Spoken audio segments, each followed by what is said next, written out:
2 अगस्त 1981 को प्रिमरोज नाम का एक मालवाहक जहाज मुर्गी का चारा लेकर बांग्लादेश और ऑस्ट्रेलिया के बीच सफर कर रहा था। खराब मौसम और कुछ कंफ्यूजन के चलते जहाज भटक गया और सुबह पता चला कि जहाज एक शैवाल की चट्टान से टकराया है। सूखी जमीन देखकर जहाज के कैप्टन को हिम्मत मिली। सामने एक बड़ा सा टापू था जिसमें मीलों लंबा बीच था। जहाज टापू से नजदीक था लेकिन समुद्र में काफी हलचल थी, इसलिए लाइफ बोट उतारना मुश्किल हो रहा था। चूंकि जहाज के डूबने जैसा कोई खतरा नहीं था, इसलिए कप्तान ने फैसला किया कि जहाज पर ही रुककर मदद का इंतजार करेंगे। कुछ दिन गुजरे। एक दिन शिप के वॉच टावर में खड़े एक लड़के को कुछ लोग दिखाई दिए। उसने देखा कि कुछ लोग टापू के जंगलों से जहाज के तरफ आ रहे हैं। पहले तो उसे लगा शिपिंग कंपनी ने रेस्क्यू के लिए लोग भेजे होंगे। फिर उसने नजर जरा पैनी की तो पता चला कि ये आम लोग नहीं थे। यह लोग छोटे कद के तगड़े आदमी थे जिनके घुंघरालू बाल थे। इनमें से किसी ने भी कपड़े नहीं पहन रखे थे सिवाय एक बैग जैसी चीज के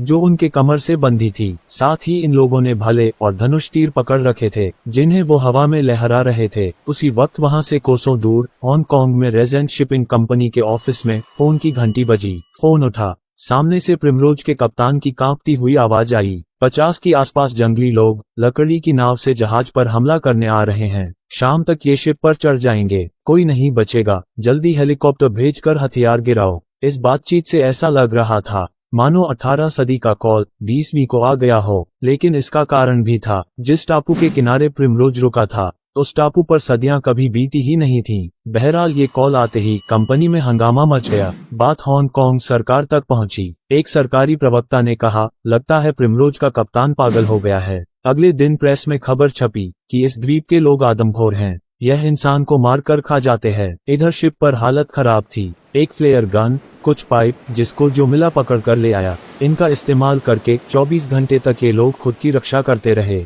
टापू के लोग शिप पर तीर चला रहे थे लेकिन तेज हवा के चलते तीर जहाज तक नहीं पहुंचे। ऊपर से शिप की ऊंचाई के चलते कोई चढ़ भी नहीं पाया। एक हफ्ते बाद इंडियन नेवी का हेलीकॉप्टर रेस्क्यू के लिए पहुंचा। रस्सी से चढ़ाकर शिप में मौजूद लोगों को बचाया गया। जहाज वहीं खड़ा रहा। जहाज को डिसमेंटल करने के लिए एक कंपनी को ठेका मिला। उनके वर्कर पहुंचे तो उन पर भी हमला हुआ। फिर कुछ समय बाद सब शांत हो गया। जंगल से लोग आते रहे लेकिन वक्त के साथ उन्होंने हमला करना बंद कर दिया। जिस टापू पर ये सब हो रहा था वो भारत के अंडमान द्वीप समूह का नॉर्थ सेंटिनल आइलैंड है और जिन लोगों ने हमला किया उन्हें सेंटिनली आदिवासी कहा जाता है। भारत का ये वो इलाका है जिसका 60,000 सालों से सभ्यता से पाला नहीं पड़ा है। यहाँ न कोई जा सकता है न इन लोगों से मिल सकता है। आज आपको बताएंगे भारत की इस आदिवासी समुदाय के बारे में जिनका पाला आधुनिकता से नहीं पड़ा, जिनके इलाके में पैर रखना तक मुश्किल है। क्या है इनकी कहानी, चलिए जानते हैं। तो बात शुरू होती है 1296 से। मार्को पोलो ने अपने संस्मरण में लिखा कि अंडमान के ये लोग आदमखोर होते हैं। इनके तेज दांत, लाल आंखें होती हैं और ये जिसे देखते हैं मार डालते हैं।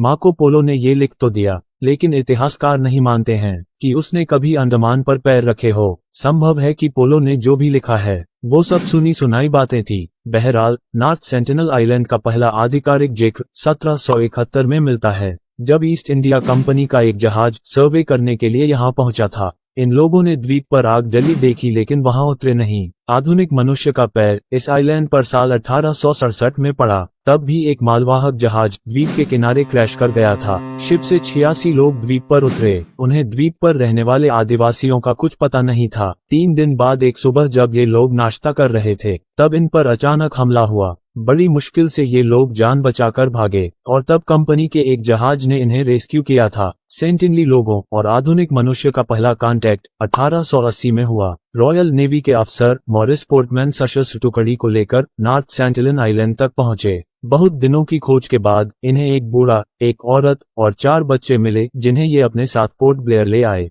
आदमी और औरत कुछ ही दिनों में मर गए। बच्चों की भी तबीयत खराब होने लगी तो पोर्टमैन ने उन्हें वापस द्वीप पर छोड़ दिया। इसके बाद अंग्रेजों की तरफ से आइलैंड के लोगों से कांटेक्ट करने की कोई कोशिश नहीं हुई। 1896 में काला पानी से भागकर एक जुगाड़ू नाव के जरिए कोई कैदी इस आइलैंड तक आ पहुंचा था। कुछ रोज बाद एक सर्च पार्टी उसके पीछे पीछे आई तो उन्हें उसकी लाश मिली जिस पर तीर के निशान थे और गला रेत दिया गया था। इसके बाद लगभग 70 साल तक कोई इस आइलैंड के नजदीक नहीं गया। आजादी के बाद भारत सरकार की तरफ से भी इस आइलैंड के लोगों से कांटेक्ट करने की कोशिश नहीं की गई। फिर बाद में सरकार ने कुछ शोधकर्ताओं को आइलैंड तक जाने की इजाजत दी। 1967 में त्रिलोकनाथ पंडित इस आइलैंड तक पहुंचे। वो एक सरकारी दस्ते के साथ पहुंचे थे। उनकी नाव आइलैंड तक पहुंची। दूरबीन से देखा तो सेंटिनली आदिवासी दिखाई दिए, लेकिन बोट देखते ही वो जंगल की ओर भाग गए। टी.एन. पंडित और उनकी पार्टी ने कदमों के निशान का पीछा किया। अंदर जंगल में उन्हें 18 झोपड़ियां दिखाई दी। पहली बार इन लोगों के बारे में कुछ पता चल रहा था। झोपड़ियां घास और लकड़ियों की बनाई थी। अंदर आग जल रही थी। वहां शहद, सुअर की हड्डियां थी। लकड़ी के कुछ बर्तन थे, कुछ भाले और तीर भी मिले। तीर की नोक पर लोहा लगा था, जिससे पता चला कि ये लोग मेटल से वाकिफ थे। इन लोगों की किसी आदिवासी से मुलाकात तो नहीं हो पाए, लेकिन वहां कुछ मेटल के बर्तन और नारियल जरूर छोड़ आए। 1970 तक ये इलाका सरकारी पहुंच से बाहर रहा। फिर 1970 में सरकार ने तय किया कि कम से कम निशानदेही जरूरी है। इसलिए 1970 में सर्वे के लिए आई एक पार्टी ने द्वीप पर एक पत्थर लगाया, जिसमें लिखा था कि ये द्वीप भारत का हिस्सा है। इंटरनेशनल कम्युनिटी में इस आइलैंड के चर्चे हुए। तो 1974 में नेशनल जियोग्राफिक की एक टीम डॉक्यूमेंट्री बनाने के लिए आई। दुनिया में जब भी एक अनछुई ट्राइब से पहला कांटेक्ट किया जाता है तो कुछ तरीके आजमाए जाते हैं। भाषा में बात नहीं हो सकती, इसलिए कुछ गिफ्ट देकर कांटेक्ट बनाया जाता है। साथ ही इशारों से बात करने की कोशिश की जाती है। नेशनल जियोग्राफिक की टीम ने भी यही तरीके अपनाने की कोशिश की, लेकिन जैसे ही उनकी नाव आइलैंड के नजदीक पहुंची, उस पर तीर चलने लगे। एक तीर सीधा डायरेक्टर को लगा। जिस आदिवासी ने तीर चलाया वो जोर से हंसा और एक पेड़ के नीचे जाकर बैठ गया। टीम वापस लौट गई। 3 दिन की कोशिश के बाद टीम टापू के किनारे तक जा पाए। यहाँ इन्होंने कुछ गिफ्ट छोड़े, मसलन एक सुअर, कुछ नारियल, कुछ बर्तन, एक प्लास्टिक की कार और एक गुड़िया, ये देखने के लिए कि आइलैंड के लोग कैसे रिएक्ट करते हैं। पार्टी ने देखा कि उन लोगों ने बर्तन और नारियल तो ले लिए, लेकिन सुअर को मारकर जमीन में गाड़ दिया। प्लास्टिक की गुड़िया और कार के साथ भी यही सुलूक हुआ। उसी साल नेशनल जियोग्राफिक में सेंटिनली आदिवासियों की पहली तस्वीर छपी। इसके बाद 70 और 80 के दशक में कई बार सेंटिनली लोगों से कांटेक्ट की कोशिश हुई। गिफ्ट लेने के लिए सेंटिनेली लोग तैयार थे, लेकिन कोई ज्यादा नजदीक पहुंचने की कोशिश करता तो बदले में तीर से स्वागत होता। सेंटिनली लोगों से एकमात्र कांटेक्ट साल 1991 में हुआ। तब एंथ्रोपोलॉजिस्ट की एक टीम द्वीप पर पहुंची थी। इस टीम में टी.एन. पंडित और मधुमाला चट्टोपाध्याय भी शामिल थीं। मधुमाला के रूप में पहली बार सेंटिनली लोगों का सामना एक महिला से हो रहा था। इसका असर भी दिखा। तोहफे लेने के बाद एक आदिवासी पुरुष ने मधुमाला की ओर धनुष तान दिया। उसी समय एक आदिवासी महिला ने पुरुष को धक्का देकर तीर चलाने से रोक दिया। इस दौरान पहले टीम की तरफ से पानी में बहाकर नारियल दिए गए। फिर बाद में सेंटिनली लोग कुछ नारियल हाथों से लेने के लिए भी तैयार हो गए। इसके बाद भी कई बार सेंटिनली लोगों से कांटेक्ट करने की कोशिश हुई, लेकिन 1996 में सरकार ने इस पर पूरी तरह से प्रतिबंध लगा दिया। 2004 में सुनामी के बाद इस आइलैंड का हवाई मुआयना किया गया तो पता चला कि ये लोग सुनामी से बच गए थे। सरकार की तरफ से खाने के कुछ पैकेट भी गिराए गए, लेकिन हेलीकॉप्टर देखते ही आदिवासियों ने तीर दिखाने शुरू कर दिए। मतलब था, हमें तुम्हारी मदद की जरूरत नहीं है। भारत सरकार की तरफ से इस इलाके में जाने पर पूरी तरह प्रतिबंध है।